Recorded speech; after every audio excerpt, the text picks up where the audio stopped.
Hi friends, தெக்கத்தி chutney ஒரு வித்தியாசமான பேரோட இட்லி தோசைக்கு ரொம்பவுமே நல்லா இருக்குங்க. இந்த ரெசிபி பார்க்குற முடியாது எங்கள் பேஜை ஃபாலோ பண்ணாதவங்க ஃபாலோ பண்ணிக்கோங்க. இந்த வீடியோவை அப்படியே சேவ்ல போட்டுக்கோங்க.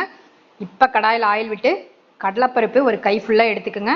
அதுக்கப்புறமா நெல்லிக்காய் சைஸ் புளி, இஞ்சி, காரத்துக்கு தகுந்த பச்சை மிளகாய், நல்லா காரசாரமாக இருக்கணும். இப்போ அதுக்காக நான் ஒரு 3 பச்சை மிளகாய் எடுத்துருக்கிறேன்.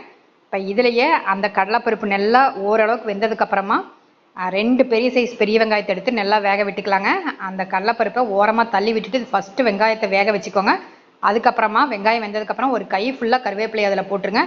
நல்லா அது வெந்து கொஞ்சம் கலர் சேஞ்ச் ஆனதுக்கப்புறம் அடுப்பு ஆஃப் பண்ணிவிட்டு மிக்சி ஜாருக்கு மாற்றி இதுக்கு தகுந்த உப்பு சேர்த்திக்கலாங்க. இதை நல்லா அரைச்சி எடுத்துக்கலாம். நைஸாக அரைக்கணும், ஏன்னா கடலைப்பருப்பு வந்து அரைப்படாது. அதுக்காக நல்லா நைஸாக அரைச்சி எடுத்துக்கோங்க. இப்போ மிக்சி கழுவி கொஞ்சம் தண்ணி விட்டுக்கணும். இது கெட்டியாக இருக்கக்கூடாது, ரொம்ப தண்ணியாகவும் இருக்கக்கூடாதுங்க. அதுக்கப்புறமா இதுக்கு ஒரு தாளிப்பு கொடுத்துடலாம். இது இட்லி, தோசை, பொங்கல் எல்லாத்துக்குமே ரொம்ப அல்டிமேட்டாக இருக்குங்க. இதை செஞ்சு பார்த்துட்டு எனக்கு கமெண்ட்